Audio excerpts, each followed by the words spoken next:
Hi everybody and welcome back to One Good Scare. You've got myself, Peter, and James T. Keegan. How are you, James? Hello, baby. Oh, that was interesting. What's going on? You alright? You ready for some interesting horror talk? I am very well. It feels always, every time we do this, it feels like it's been too long. So I'm excited to get into it. It does. We've got tons to get into tonight, so let's crack straight on. We are going to be covering tonight For the Love of Horror, which is an amazing horror con that myself and James are recently back from. We're also going to be touching on some movies we've been watching recently, a little bit of horror news, some action figures, some comics, and other bits and bobs as we go through. So plenty for you to get stuck into tonight. We're going to start off with this little bit of news. I don't know if you've seen this, James. I know you are a massive fan of massive fan of massive actor Matthew Lillard. Massive, mate. Yeah. So, interesting little story, a bit of a sad tale, really. Matthew Lillard had said that he felt like his career was kind of over and done with, and that he wasn't going to be part of any big franchises anymore. But the success of Fright Night at Freddy's, I'd argue it's not the best movie, but the success of Fright Night at Freddy's has kind of reinvigorated him a bit, and he's actually signed on with Blumhouse for 3 movies. Now, the assumption is that that's 3 Fright Night at Freddy movies, but I guess if he's signed on to the company, because he hasn't specified that, just said he's signed on for 3 movies with Blumhouse. Yeah, the way it's worded, it would imply it's 3 Five Nights at Freddy's movies. He and this is spoilers for the Five Nights at Freddy's movie, but like you clock this in the first few minutes anyway. He's sort of like the overarching villain of that series. That's the character that he plays. Yeah. So, and there's various ways you could bring him back for future movies, and I think he was the best part of that film. Absolutely. So I'd be geared to see him kind of take on that role. You know, it gives you a little hint of if he came back to Scream, what that would look like. So I really enjoyed his role in that. So I'd be curious to see. But like he's, I know he does a lot of the rounds at conventions, widely beloved. I just saw a video today of like a girl meeting him and like bursted into tears and stuff. So the love and affection he gets, I think it's kind of crazy that he would kind of think that at a point. I mean, you burst into tears when you saw him on screen, didn't you? So yeah, every second of my day I think of Matthew Lillard and I cry. I mean, I think this is good news. I think, as we've discussed, please do go check out our review of Five Nights at Freddy's. The movie itself didn't necessarily blow me away, but it's the start of a franchise, so hopefully they'll learn from mistakes and pick up the pace a bit, shall we say? Yeah, absolutely. Yeah, I think just bring him back to Scream. Like, bring that character back. You know, he teased it in the last movie with like a throwaway line and made me think, oh, he's going to show up at the end, and he didn't. But do that. I want to see that. Everyone wants it. I can't believe he's not been back in Scream, to be perfectly honest. He was originally supposed to come back in the 3rd movie. I think that was the original idea, was that it was going to be Stu. And they kind of scrapped it for whatever reason. But like, just everyone wants him to come back, you know? So like, they should do it. What I want more than that, and I know this is a horror show, I want another Scooby-Doo movie. Well, I'm happy that you just called Scooby-Doo horror, because I'm going to use that to bite you in the ass later on. A few I'll be right back are gonna come. I'd love to see a kind of them older, them in their 50s. Like that'd be really cool to see, you know. And James Gunn has so much pull at Warner Brothers now. He could just demand that happens, and it'll happen. But I think Freddie Prinze Jr. said he doesn't want to do one. But like, just like write him a check, you know. Right. I'm on board. All of these, let's be honest, any of them, you know, I'm not going to do it until they put a few notes on a check. Exactly. Yeah. Add a 0. Yeah, I'd love to see that. Okay, this has really got me excited. You mentioned this to us earlier. This is the Fear Street trilogy is getting a 4th movie. Now, I love these movies. I seem to recall watching these in sequence during COVID, when I was off work with COVID. And I think I watched them every day, and I think I was messaging you guys about it. I thoroughly enjoyed them. So fantastic. Such great homage to various kind of eras of horror. Like you have the 90s one, which is kind of Scream-esque, the 78 one, which is Friday the 13th and like Camp Counselors, and then the kind of a more of like an elevated horror one, like the Witch kind of style one. What would you like to see this one tackle? Sort of what kind of genre or style of film? That's a hard question, James. Do a ghost one, maybe? Yeah, paranormal kind of stuff, you know, because we've had the slasher element, really, haven't we? Yeah. But for me, again, more of the same. I loved this movie franchise, and this is by the guy who does the Goosebumps books. R.L. Stein, he wrote them. I think that, I don't know if he wrote the movies or they're based on a book series. I think based on the books, I think. Are they? Wrote the movie. But we haven't touched on the fact that Goosebumps is back on Netflix, isn't it? And we haven't really covered that. I thought it looked terrible and I just didn't want to watch it. I'm the same. It's not getting good reviews. I might try and watch an episode or two and then we can feedback about that. But this has got me excited. Got you excited as well, I take it. I can't wait. I had so much fun with that franchise. I just thought it was a really good idea of like 3 movies released over 2-3 weeks. Was it, or was it 1 a week or 1 a day? 1 a week, I think, wasn't it? 1 a week. It just made it feel like an event. Like they've announced 1 movie as far as I'm aware. But I hope we get another trilogy, like another kind of 3 movies a week apart. Like, I'm hoping. Love to see that. They've only announced the part 4, but I would like the trilogy. Right. Yeah. Now, this was interesting. So, as usually happens with these slides, I popped this on because I'd spotted it and I hadn't heard anything about it. And then, lo and behold, the bloody trailer comes out. Trailer drops an hour and a half ago, So that was really interesting. Now, this is a movie called Imaginary. It's basically about a teddy bear. You can read the synopsis there. Basically, it's about an imaginary friend, a young girl who picks up this teddy bear, and it's got sinister kind of undertones to it. What did you think of the trailer? I think the idea is better than the movie looks, to be honest. Yeah. I think we're overdue at like a haunted teddy bear. We have various kind of doll ones, Chucky and Annabelle and all that, Megan. But just a teddy bear to turn that kind of sinister, I think is a really cool idea. And as the trailer was starting, I was like, well, this looks interesting. But then there was particularly the kind of jump scare at the end where it was like, oh, this looks cool. And then next thing, a CG bear jumps up and it's just like, well, that wasn't scary like at all. So this could go either way. I feel this could be awesome or just boring and shit. Like, so I'm hoping that they've held back in the trailer. There was one scene in the trailer where I think the teddy bear was in front of a guy, or the mother, sorry, and the young girl says he's behind you, and there's some other kind of spirit or creature. Yeah, so there'll be other supernatural kind of things. But then, like, also, that's been an issue with, like, some of the Conjuring movies, for example, where you have this really kind of cool, scary piece of imagery, and you decide to do other things instead. Like maybe let the bear be the scary thing in this. Absolutely. Yeah. I think one thing that I did take away from the trailer, mind, was how very, very good the young actress was in it. So the young girl, I thought she seemed to be playing a superb part. I'll give this a go. I think this looks interesting. Ted. It's basically Ted on the first thing that came to mind, it's a scary version of Ted, Looks cool. So that's all the news really that's jumped out at this week. But myself and James are just fresh back from For the Love of Horror, the UK's biggest and best horror con. James, we've got a few slides to talk about, but I'm not going to go into great depth because if people want to know more about the con, we've got some videos out on the channel that we'll check that out.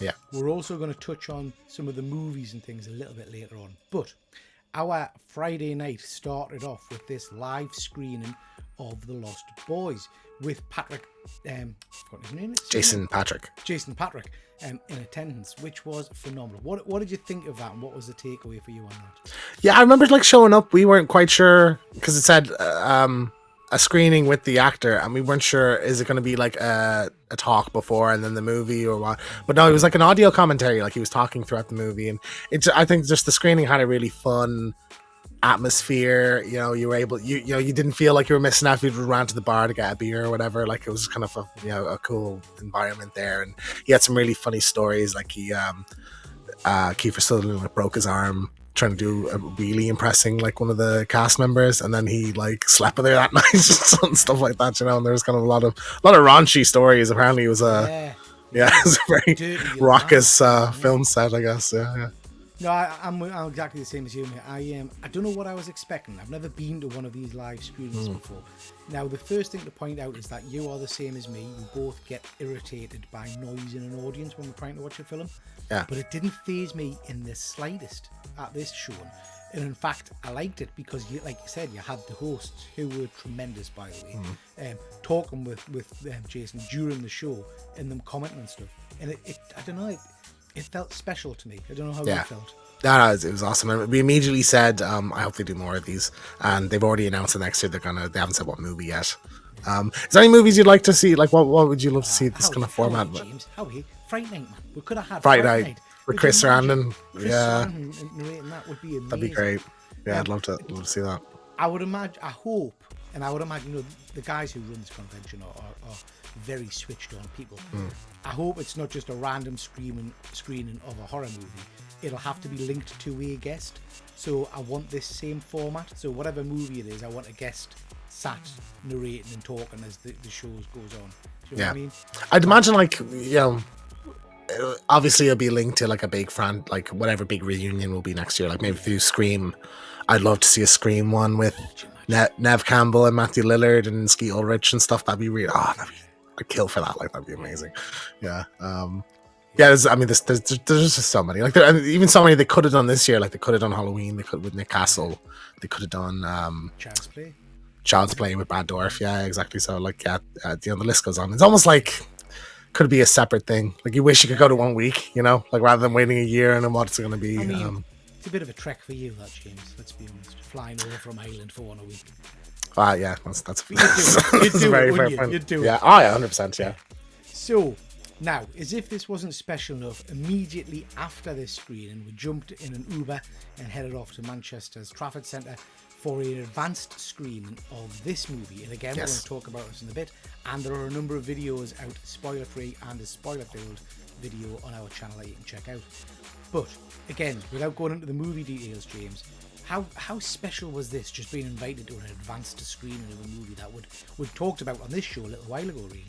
Awesome. Like we had like there was a video from the Eli Roth at the beginning of it, and we had like a Sony rep came out, just seeing like on the screen, this is the review embargo date, so don't talk about the movie before that, and stuff like that. It was just like, really, really great kind of atmosphere going to it. Yeah. It felt important. Yeah, absolutely. Like there were, because I think it was an exclusive for people who were at the convention. So a lot of the people from the Lost Boys event went to this, and there was a lot of drinking at the Lost Boys event. So there was one particular person who had a few too many drinks and maybe was kind of making the movie about them. And luckily was sat nowhere near. Oh no, wait, they were right next to you. Right next to at my Maltesers. I got into like a really heated argument at one point, just like shut up. Yeah. But overall, the movie, and again, we'll you can see this in the show. We're going to touch on it briefly later on. The movie was tremendous, and it was such a pleasure to be able to see it a week. I think they said first in the UK, possibly Europe. First in the UK and Europe, I think. We also got I forgot to get my mind's over it in the other room. We have a little mask on a stick thing. So yeah, that was cool to get as well. And it was just like fun walking in. Like good fun. Yeah. Just touching on the con, which obviously runs on Saturday and Sunday. In terms of kind of stalls and merch, there was all kinds of stuff. You could pick up anything you wanted. Statues, all kinds of t-shirts and action figures and busts and all kinds of stuff like that. Really, really good array of different merchants there. Now, that said, I didn't pick up anything. Did you? No, I didn't buy a single thing. Now, I don't know if it was because I had spent so much on autographs and stuff that was kind of my shopping done. I didn't. I really didn't go in. I think last year I sort of did a bit around, saw a thing. I was like, oh, that's really cool, and then I was just like, screw it, I'll buy it. Yeah. Whereas I said to myself this time, I'm not going to buy anything for the sake of it, like unless something I really love something. So I went around and there was some cool stuff like this, stuff. If that was there and there was nothing else for the day, I might pick that up as my kind of token to walk away with. But like, I just didn't. Nothing really stood out to me this time. Much like yourself, I was quite strong-willed this time and not just buying. That's a first. I know. Yeah. But, I mean, just for the viewers, we are going directly from this convention to another convention, which I knew I might spend a bit of money on. That was also a consideration. Yeah. I was sorely tempted, mind. There was a Masters of the Universe Sword of Power, metal Sword of Power for 150, I think it was. But I decided not to go for that. But overall, some nice vendors, nice big space, and I didn't feel too cramped in there, James. I don't know about you. I could get around quite freely. No, well, we kind of walked around at the beginning, so it was like pretty. I did nearly whack someone. No, I did wax. I whacked you in the face with my poster too, You nearly knocked because my I was teeth sticking out. on my back. Yeah. Some stuff that kind of stood out to me, like there was a really amazing 1/6 diorama stand that had like the front door of the Myers house from Halloween and stuff like that. Like that was like, if I had the money and the space, I'd be picking that up definitely. Best thing there, but was, and again, you can see this in our video, we'll full video on the con, was a kind of what I'd class as a deluxe mask stall, which had some phenomenal. Yeah, some original kind of ones and replicas, and there's a wolf that looked incredible. So I had there. a werewolf mask, which I think was 150, and I have to say it was sold when I looked at it. I would probably pick that up because it just looked amazing. For the price, that's incredible. I thought that'd be 500-600 or something like for the detail. I'm sure I looked at the tags and they were 150. Sure, it wasn't 1500. But yeah, some great stores. There was some excellent panels. So whenever you go to these conventions, a lot of the kind of the talent, as it were, gets up and does a few panels. We didn't get a chance to really watch many of them mainly because you were running all over the bloody place getting your photos. I could listen to them in the background while I was queuing for things. I did get to watch Chris Sarandon's panel for a bit, and Chris Sarandon from Fright Night, and that was amazing. It was fun. Yeah. I think the thing that struck us most, James, was when I was listening to the Chris Sarandon panel, because of my love of Fright Night, that's what I wanted him to talk about. But every book I just wanted him to talk about bloody Nightmare Before Christmas. It's all that's the unfortunate thing about when they're kind of linked to another massive property that you don't really care that much for. It's frustrating. One thing I would say about, like, I know this is sort of the whole thing to get you to go for 2 days, but like most of the panels I would have wanted to go to were on the Sunday, and we were only there for the Saturday. So like there was like the Chucky panel, the Halloween panel, I think Derek Mears, like Friday the 13th, all that stuff was on the Sunday. Like Chris Sarandon was the only one I really was like, I want to sit and watch that. But yeah, I had a couple of photo shoots while the panel was on, so I only got the like last 20 minutes, and he didn't talk about Fright Night, I think, at all.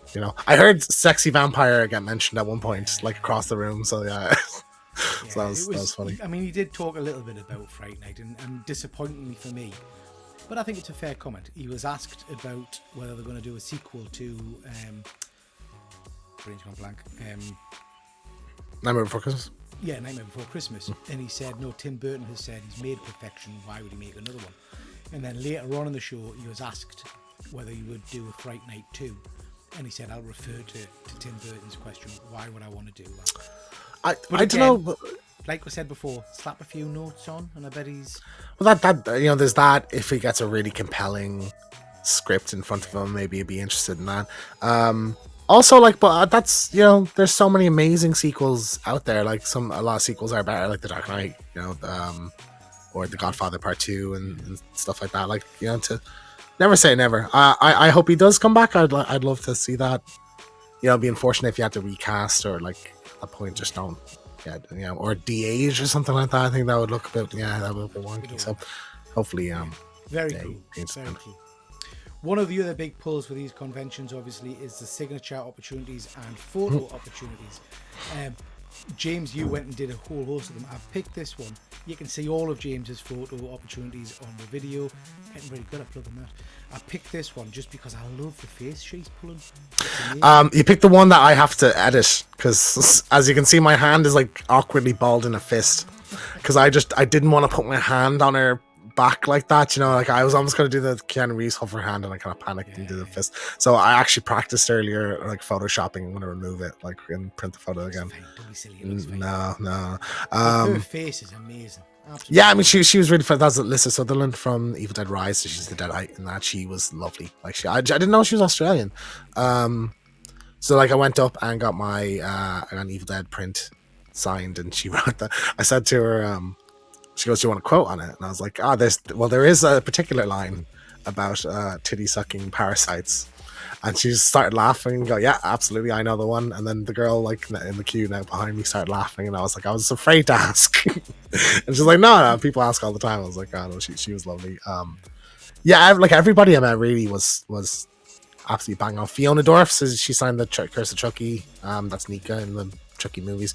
One of the nicest guests I've ever met. I think, like, really just talkative and kind of asked about me. And when I went for my photo later on, she remembered my name and everything, which was, I thought, was a lovely touch. And I was walking away at the poster, and she goes, "Thanks for having a fucked up taste in movies." I was like, "Thank you." So that was great. So I got her to sign that. Brad Dorff, got him to sign it as well. He was sort of, now to be fair, he said he had a cold. He wasn't shaking hands because I suspect that's not necessarily the reason why. But I didn't really care, because I'm like, yeah, people are gross. I don't want to shake 200 people's hands. But he said he had a cold, and I was like, all right, fair enough. So maybe he wasn't in the best mood, but he was sort of like not very talkative. Like I was saying, like, oh, I love Chucky. He's like the best personality of all of them. And he was like, oh, I think maybe he had never seen the poster, because he looked at he's looking at the poster, and he's like, oh, there's my daughter. So I don't know, maybe he's distracted by that or something, but he didn't really engage much. But like, he was like seeing 1,000 people that day. So like, I'm not really. I was going to say, we've got to bear in mind, some of these guests are kind of age. I mean, looking at Chris Sarandon, he's what, 80? It's a trashing day for them, I guess. Is he 80? Chris Sarandon, yeah, he's 80, I think. Fuck, I thought he was like 67 or something. Jesus like, yeah. Christ. I hope I've not just done the man a massive disservice. No, 80 years. He bought 30, say 30. I'm dialing down with 30. He's not 30. No, in Fright Night, like, that was 30 years ago. Right, let's just go. Let's move on. Okay. Speaking of Chris Sarandon, you very kindly surprised me with this photo opportunity, so thank you for that, James. I really do appreciate it. With Chris Sarandon and yourself, obviously. Great experience. He was an absolute gentleman, a total lovely man. We showed him a picture of our logo there and asked if he could do something similar, and he obliged. Yeah. Now, let's talk masks. Yep. Chris, as a 80-year-old man, let's stick with it. I'm gonna Google this. You Google it, and then Okay. if I'm correct, you can say, Peter, you're amazing. He's not 80. He is 80. Chris is an older gentleman. Obviously has a number of health concerns and things like that, so he chose to wear a mask. Fuck, he's 81. That's mad. I can't believe that. He is compared I know, right? Yeah, well, that's why. That's mad. I can't believe that. Yeah. So Chris didn't tell the organisers, we don't believe, that he would be wearing a mask for the photos. Now, there's been a lot of conversation about this, and I can see everybody's point of view, people saying that he shouldn't have the mask on, blah, blah, blah. From my point of view, does it spoil the photo a little bit? But actually, it doesn't take away the memory of the event and how special it was talking to him. And since then, we've got this. This is For the Love of Horror, the organisers, the CEO, Andy, has actually refunded everybody that bought a photo shoot as an act of kindness, really, to say that he feels that it's not fair that the mask was on in the pictures. I think this is a really great move from For the Love of Horror. An incredibly generous gesture. Now we are kind of, so originally Chris Sarandon was going to have plexiglass. Apparently he does that at all his conventions because he's a bit of a germaphobe or whatever, which is fair enough. He's 81. Yeah, well, exactly. Yeah, that's absolutely fair enough. So it was announced like a month or two ago that the plexiglass wasn't going to be at the photos anymore. So obviously there was some kind of miscommunication between Chris Sarandon's team and the For the Love of Horror guys. So they were unaware that he was be wearing a mask, so they couldn't announce it to people before and give them an opportunity to change their minds. So we were kind of queuing up, and I'd heard whispers of mask, and we went and checked, and I was like, oh, he's wearing a mask. I'm still happy with the photo. I wouldn't have asked for a refund at all. Do you know, now that being said, I don't know if I would have gotten it originally if I knew, though, which is kind of the thing.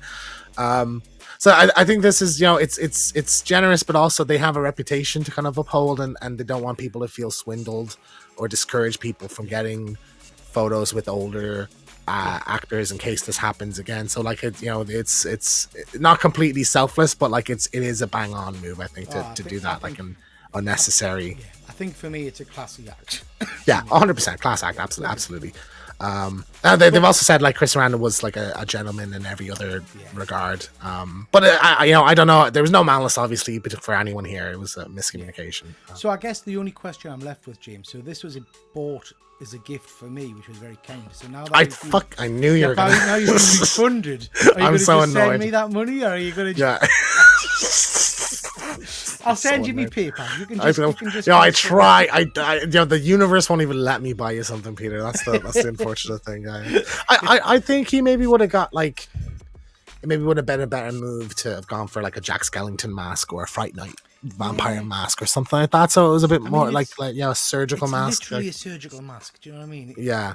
And but like it's him, and we know it's him, and it's we came away chuffed with the photo. So like it's not what I would say, James, is you know that I work in a hospital, and the surgical masks were a massive concern for our deaf community.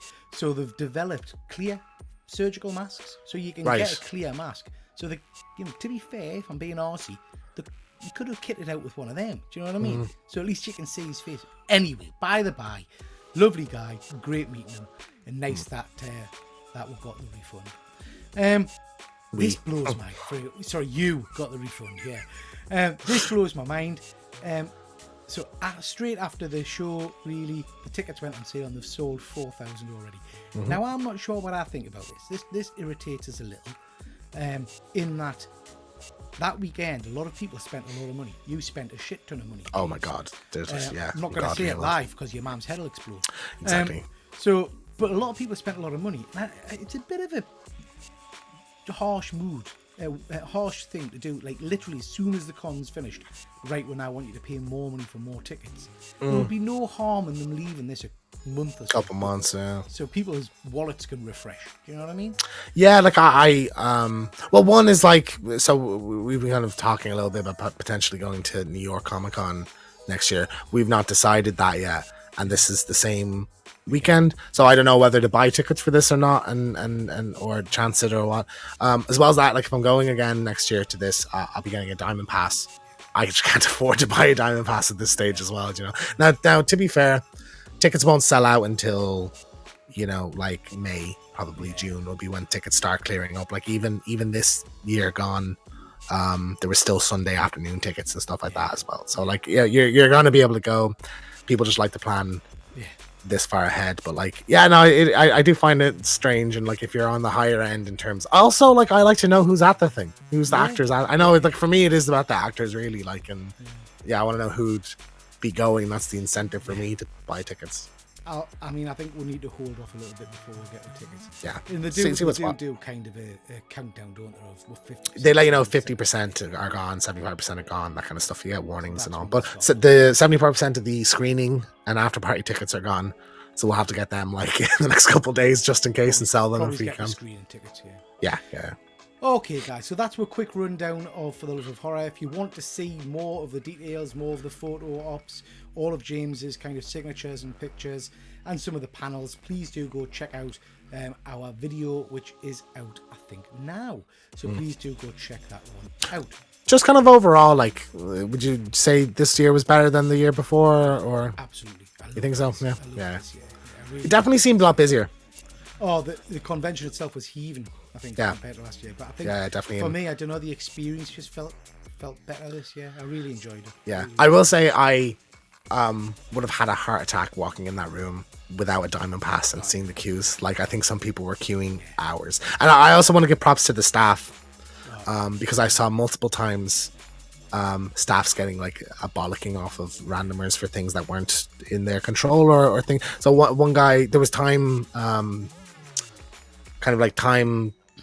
You say you have a 10 time slots for the password, the autographs, and a guy showed up like with 8 minutes left in his time slot. So it was like 10:30, and he showed up 10:52, and he goes, "Where do I get in the queue?" And your one goes, "To the back." For fuck's sake, this is ridiculous. Like, why did I book a time slot? So why you're late? Your time slot, you're supposed to be there at 10:30. Yeah. So like, I know a lot of the staff took a lot of shit that day. So thank you guys, because I think everyone I interacted with, every staff member was very helpful. I didn't have a problem with anyone. Everyone was lovely. So Brilliant. So round of applause huge hats off to the organisers. Excellent convention. Recommend you go to it. Just wanted to briefly touch on a couple of comic books. This is something I picked up from Thought Bubble called Razor Blades. This is exactly up my street. This is a kind of an anthology tale of short stories. A lot of them done by Tinian. Picked it up in the hardcover. It looks amazing. each story's got a different kind of art style and a different horror theme. So I'm only a few pages into it, and it's already blown my mind. So I will feed back on that one at a later date. But yeah, very, very cool. Also wanted to mention this. Now, this has got us excited, James. Our good friend and regular viewer, Fuzzy Dunlop, messages about this. This is called The Deviant. Again, it's by James Tinian. It's a Christmas story. Ooh. Phenomenal covers for issue 1, different variant covers. And basically, as you can read there, a blood-stained Santa in 1972 commits unimaginable atrocities against young men. 50 years later, a troubled young writer interviews the so-called deviant killer who still maintains his innocence from behind bars. And as Christmas approaches once again, the past returns wielding a sharpened axe. It sounds great. Sounds right up my alley. I'm going to give this a read, definitely. Yeah. So I'm looking forward to that. That comes out, I believe, next week. So well worth picking that one up. Looks cool. And like I say, some of the variant colours are amazing. So check that one out. I just wanted to briefly touch on some of the movies we've watched over the last week, because myself and you have, I think, sat together to watch 3 or 4 films. Now, I wanted to start off with this. Obviously, we mentioned Lost Boys at the start, and this was the Lost Boys screening. Years and probably 20 plus years since I've watched Lost Boys. If I'm being really honest with you, James, was I excited to watch it again? Probably not. In my mind, it was a canny film, but it's not one that stuck in my mind for any reason. And then we watched it, and my opinion changed a little bit. What was your feeling on this? The exact same. I watched it once 15 years ago. This is how far back we're going. It was a DVD that came with a newspaper. So that's how far we're going back. Yeah, about 15 years ago. I remember watching it. I remember liking it, but not obsessing. And I know that it's formed like just an absurdly devoted fan base. So going in, I was like, I'm excited to see this again. Like this will be interesting. And with the audio commentary is more of like a party. It's an amazing film. Like really, I forgot how good it is. I think like the soundtrack is awesome. A lot of the effects. It has more of that kind of 80s charm that like I was talking about in the Fright Night video we did. Then I remember feeling a bit more modern, but it is very 80s as well. Just some really great performances, really great characters. Like it's a bit more gory, I think, than Fright Night gets as well. And just tonally very, very different, but it's a very cool representation of vampires, I think. Yeah, I think it's an amazing movie. And like I say, I'd completely forgot how good it was. The performances are spot on. I think the practical effects are brilliant. You know, some of the makeup and things is really, really strong. Some genuinely funny bits in it as well. I would recommend this one. And a lot of the stunts, like Jason Patrick was talking about how like they were riding the bikes there, like that's really them and stuff like that. And I thought that was really impressive as well. Yeah, no, I agree, mate. Cool movie. Then we went to see this. Now, obviously, we've got our spoiler-free and spoiler-filled reviews out at the moment. But just briefly, James, what did you think of this movie? What are your thoughts on it? I loved every second of it.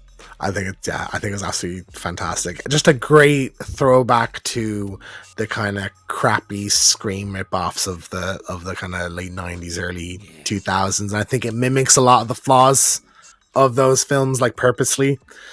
I think there's some really great performances, something we didn't talk about in either of the reviews. I think the kind of owner of the shop, who's like the head of the family, I thought he was really funny, like a really great performance. The humor in it, there's some really great bits, like, you know, and there's sort of like a Black Friday kind of chaos sequence, and there's some really funny dark humor in that as well, like, in, you know, in terms of like you're dying but you're still it's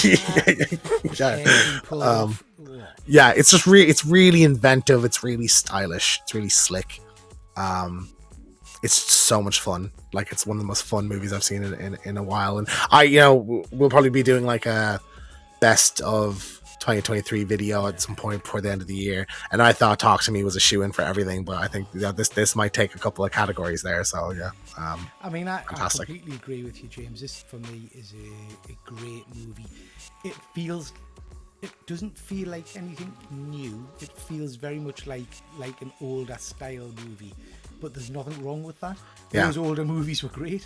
Do you know what I mean? But it And- feels like a long time since we've had this kind Exactly. of... But we haven't had one of them in so long. We don't get them anymore. So to see another one come back, excellent. Definitely a franchise. Definitely a franchise. 100%. Again, there will be a second course or something. Thanksgiving, second courses, second helping.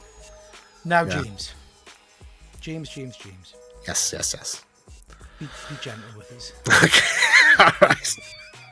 So we saw. Now you've been talking this movie up for so long. Now to be fair, I love a bit of Nick Cage cheese. Like I love it. I love it in my sandwiches.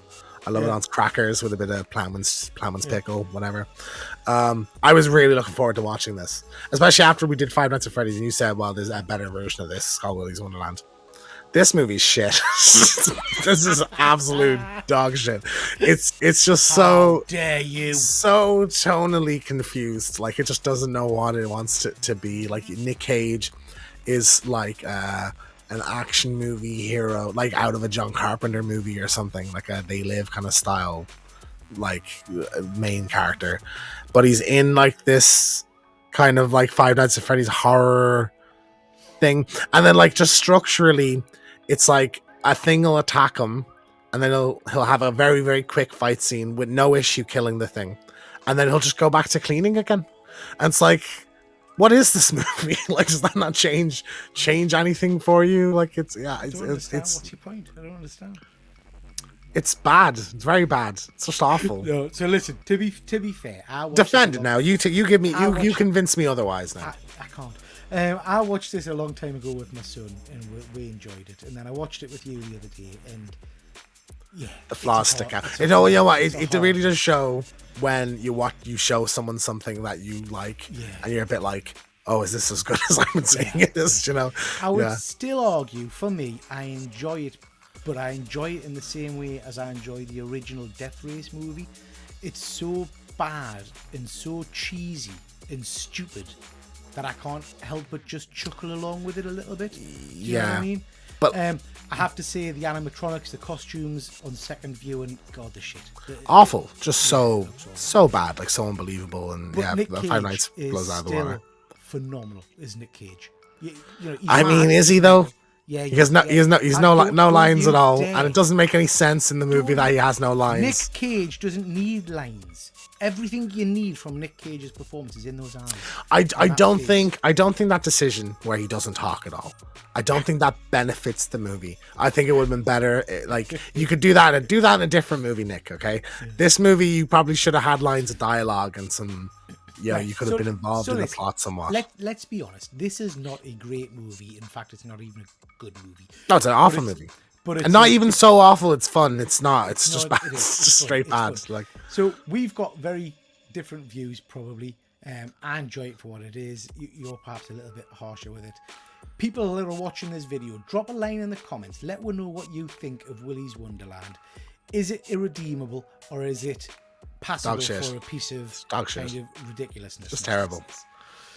I'm ashamed now because on your recommendation, I advocated don't- watching it instead of Five Nights at Freddy's, and I Don't think do Five Nights that. at Freddy's is better. To Don't be do honest, that. Stand on your own 2 feet. Don't try and blame other people. You said to the people, watch this movie. Yeah, That's your okay. decision. Now, Right. Fright Night. We are both massive fans of the original Fright Night, having just reviewed it. Go and check out that vid. But when you were staying over at mine, we decided to watch the updated version with I've forgotten the gentleman's name. Anton Yelkin and Colin Anton- Farrell Yeah. and David Now, Tennant. Dave Tennant, yeah. Now, if you know my love for the original, I've talked about that. I'm semi-aware. Yes, Yeah, I love it.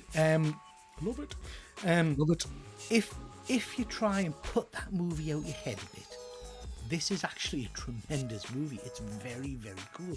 I like the fact it's got some of the original lines in it. I like the fact it follows similar beats, but isn't afraid to change things. David Tennant's character in it is amazing. Colin Farrell, even though he's playing Jerry Dandridge, if I forget who Jerry Dandridge is, if I just take this as their performance of it, it's not an emulation or whatever. It's a great vampire. I love these kind of moves and stuff. My only negative to this entire movie was the end when we got a bit of a CGI fest, and it kind of took us out of it a little bit. but everything else I thought was great. What about yourself?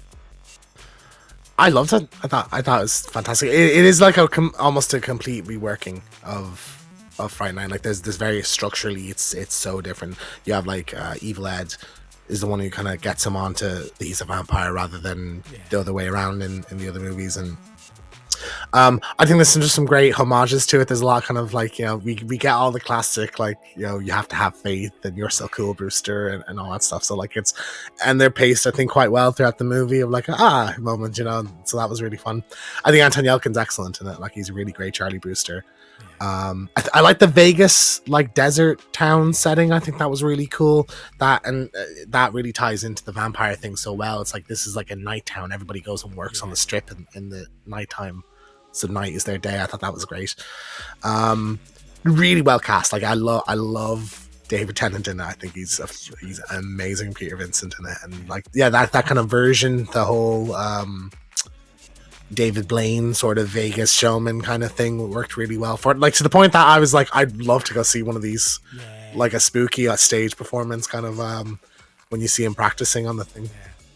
I thought it was great. Set design, like his apartment, which has all kind of like artifacts around it, I thought was awesome. There's kind of an action sequence in there that was great. Loved Colin Farrell in it. I think I think you're absolutely right about Jerry in the original movie has a sort of Patrick Bateman suaveness sort of to him, that kind of thing. And this is more smoldering, sexy. Yeah. You look very excited, Peter. But I think Colin Farrell could have done that if that's what he wanted to do. Like at the end, he has kind of a bit more dialogue in kind of that final act. He has some monologues, and I'm like, he could have done that version of Jerry if he wanted to, or they wanted him to, but they wanted it to be its own thing.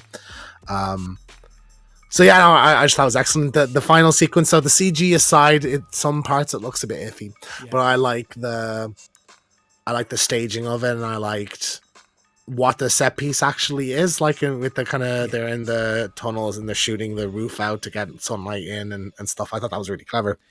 There's a lot of really clever twists on vampires, like when he stands at the door and he's trying to get him to put his hand in to get the beer. I thought that was great. And there's kind of various other things like that in the movie that I thought were excellent. So yeah, I had an absolute blast. I still prefer the original. Just the 80s cheese is so important, I think, to it. It's a great alternate version of that story, though, I think. I agree. Great movie. I would recommend people check it out. But I would check out the original first over this one, I have to say. Yeah, definitely. Bit of toy news now, James, mainly from NECA. These guys are coming out. This is the choir singing Gremlins and a little Santa Claus gremlin with a gizmo on the back. I quite like these. These are a nice little figure. The size, not one that I would obviously collect, but actually I think the detail on these figures is amazing. They look very, very cool. And the whole host of accessories you get are very cool as well.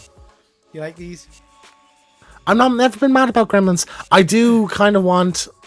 Yeah, I get so like a Lost Boys. I watched it and I enjoyed it, but I've not seen it since. So maybe give it a rewatch and see. Let's do that. Let's do a Gremlins at some point for I'll be right back, because it's years since I've watched it as well. So I'd like okay, we'll do that. Is the original set at Christmas?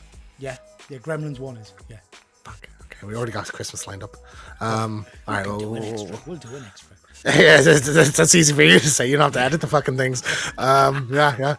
I do. I honestly though, I'd love some like horror themed Christmas stuff to put up at Christmas. Like I'd have almost my box of nerdy decorations like I'd put up at Christmas, kind of around my room and stuff. Like I think that'd be fun. So like a Gremlin Santa, I think is a cool idea. Now I don't know if this is a new figure or if this is an older one, but I know you're a big fan of this franchise. Yep. So this is the miner from. I think this is the original. Yeah, it's the original 1981 film, I think. Right. Okay. This was announced a while ago. I know it's been popping up in stores in the last couple of weeks. I've kind of steered away from this scale of figure, but I think I love that the design of the miner, and like it's just, I think it's just a really cool idea for a horror icon, and I'm surprised this hasn't taken off more, to be honest, because it is a very cool aesthetic. Yeah, absolutely. And I remember last year at For the Love of Horror, there was an amazing cosplay of this guy. Like, I think that's the only cosplay photo I took because I was like, he looks so good. I One of my favorite horror movies is, and even though it's so trashy and bad, is the remake, the 2009 3D one, which we'll be doing in February, I think.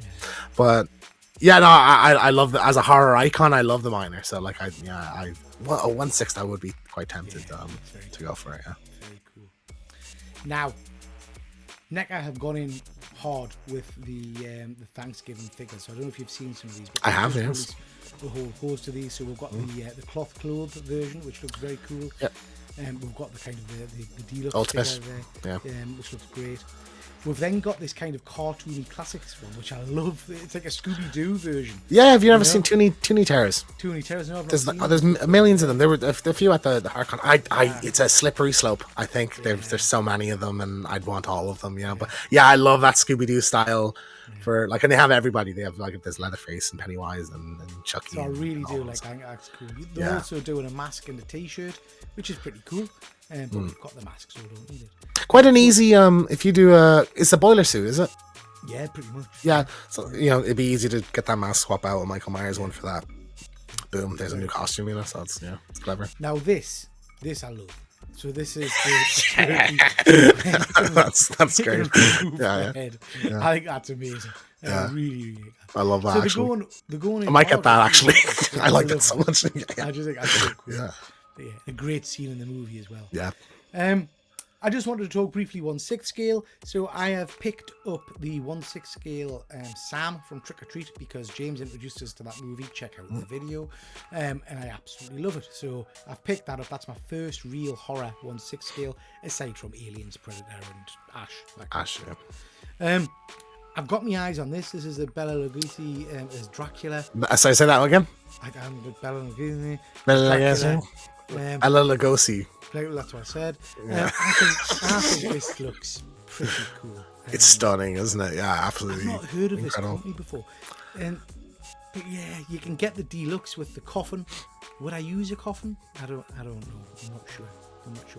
But I like. You can have him like kind of getting out of the coffin. I think it'd be quite cool. I don't know if it's worth the extra money though. Nah, I would want him. I think holding the classic cape kind of over. Kind of look. So yeah, that's probably on my radar. But this got us thinking, James, and it's kind of the end point for the show. About 1/6 scale. We both collect 1/6 scale. There are a lot of horror figures out there, but some of them are pretty crappy. We've got hundreds of horror icons. Some have been made already. So Freddy, Jason, Pennywise have all been made. Michael and Leatherface. If you could have your pick, give us 2 1/6 scale figures, whether they've been made now or not, that you would like to see remade and really done to a high standard by Hot Toys or someone. Ooh.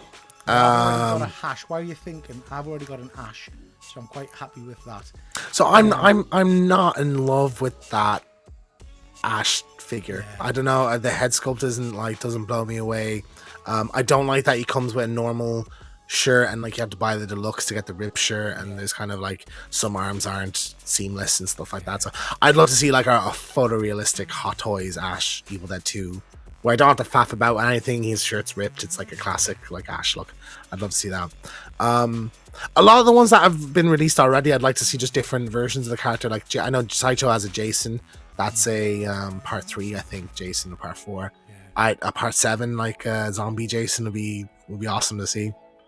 I think like some company did one like yonks ago, so it's really outdated. So like a new version of that. It's hard. I mean, there's so many great classic. I would like a really good flocked or haired wolfman. I think like a werewolf. Yeah. Not a classic wolfman, but something like the image they've got there, like a dog soldier's kind of wolfman or something like that. Yeah. Honestly, John Carver I think would look really cool at 1/6, and I'm sure that we'll get that Trick or Treat. I'll probably work on that down the road or something. Who else? Because there's a Ghostface. Chucky we don't have, but like you can get ones in other scales that kind of match if you want to. Yeah. Never liked Leatherface. I know. The Miner from My Big Valentine 2009, I suppose, would be one. I mean, I'm crushed that you've not mentioned Jerry yet. Jerry Dandridge. Oh, fuck my life. Yes, yeah. Jerry's number one. Jerry, absolutely. with an apple. Yeah, you gotta have an apple, and the that'd be so good with the swap out hands for the long fingers and the apple and different, like you'd have 3 different head sculpts. Yeah, I would leap on a Jerry immediately. I'm sure you would. Oh, if you're telling me, whether he's 81 or not, Pete. I'd go for a Jerry. Be my number one choice. The next one I'm probably going to get is I may go for a Pennywise. Inart's releasing their one, I think, at the moment. I'd love an Elvira. Really good Elvira figure. I think that'd be cool to kind of like have in front and center of your horror, like you have her hands like that for your horror collection. I think that'd be really cool as well. Oh, you know what? Just give us a classic line, like give us a Frankenstein, a Wolfman, the universal kind of monsters kind of line. So I know Mondo do a black creature from the Black Lagoon. Yeah. Nobody's done Frankenstein yet, I think. So no, there is. I can't remember if it's Asmus or someone who've done their version of a Wolfman. Nah, fuck. You want a Universal Monsters one, like a proper. Yeah. Interesting stuff. A few choices there. Let me know in the comments as well which figures you would go for, whether it's 1/6 scale or smaller scale. Have you got your eyes on any good? Are there any more that you're eyeing up? At the moment, to be honest, I think the truth is a lot of the horror figures aren't good quality.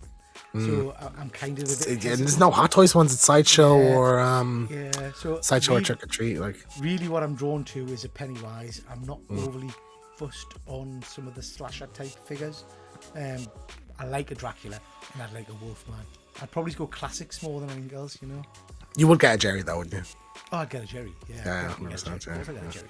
Yeah. An evil head with a wooden stake through his heart as a wolf. Or Peter Vincent. Oh, imagine a Peter Vincent. I was just thinking earlier, because for those watching, when we kind of started the channel, I asked Peter why he wanted to be in the logo, and he said Chucky. And in retrospect, you should have picked a Peter Vincent and had a cross and stuff like that. And like that looks so cool. Yeah.